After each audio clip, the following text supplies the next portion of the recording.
I know what your problem is. What's that? Y'all think us folks from the country's real funny like, don't you? Jerry? Yeah, well, saddle up the mule, Ma. Slide me some grits. I's got to get me some education. Jerry? You asshole. No, I'm really very interested. I'm not trying to make fun.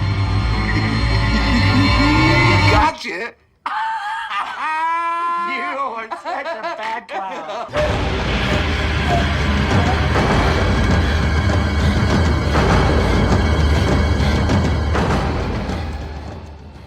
Rob Zombie didn't just make an incredible horror movie with 2003's House of a Thousand Corpses. He changed what the concept of a scary movie could be. It's all true. The boogeyman is real. And you found him. And you found him.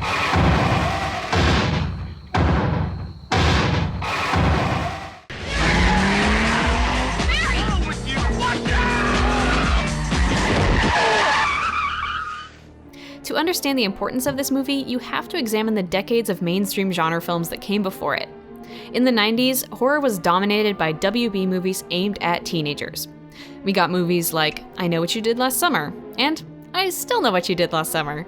That's not to say that this decade was a total wash for horror. The 90s also gave us The Silence of the Lambs, The Blair Witch Project, and Audition. But something was missing.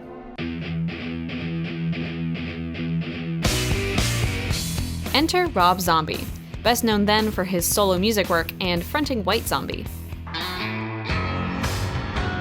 He entered the film scene with a movie that was so disgusting, disturbing, and demented that it changed what horror could be.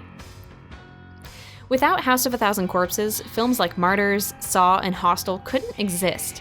Not because those films were all similar, but because Rob Zombie proved to Hollywood that audiences weren't just interested in disturbing, provocative horror movies. They were willing to spend money on them. That was so badass! Dr. Satan! Ah, Dr. Satan! Maybe he lives next door to you. House of a Thousand Corpses was heavily inspired by exploitation cinema of the 1970s, like Texas Chainsaw Massacre and The Hills Have Eyes. Like those movies, House of a Thousand Corpses does not hold anything back to protect the audience. If anything, it exaggerates its most macabre and gruesome scenes to make them as terrifying as possible. People come, people go. But how many ever really stop to take a look at the underbelly of the beast? I make them stop. And I make them look. Hope you like what you see. Hope you like what you see! Consider the scene where two teenagers venture into the catacombs. They come across the grisly Dr. Satan mutilating his victims, but instead of turning away from it and letting the viewer's imagination run wild, Zombie zooms in. He tries to make it as disgusting as possible in an attempt to actually disturb people, instead of doing what so many directors of the 90s did, which is insinuate what's about to happen and then cut away. Everything about House of a Thousand Corpses leaves you with this strange feeling in the pit of your stomach.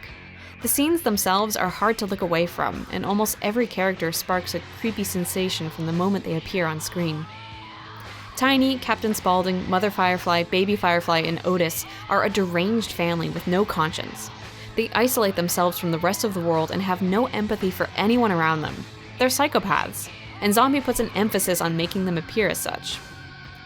Unlike films from the 90s that featured a group of way too attractive actors and one scary figure, House of a Thousand Corpses does the opposite. The misfit family is the focus of the film, and knowing how uncomfortable their appearance makes the audience, Zombie tries to get them on screen as much as possible. I'm not one of the greedy kind. All of my ones are simple. I know what's on my mind. It's definitely not a movie that you can sit through without squirming. Its overtly sexual nature and the unbelievable levels of violence and gore make it difficult to watch, but that's what horror was missing for nearly a decade. It was missing the fear, the grotesqueness, and the boundary-pushing elements that exploitation films of the 70s and the 80s had. House of a Thousand Corpses kickstarted an entire generation of films whose sole purpose was to make audiences squirm. And without it, the horror scene of the early 2000s would never have thrived the way it did. Whatever you need to do, you do it. There is no wrong. If someone needs to be killed, you kill him. That's the way.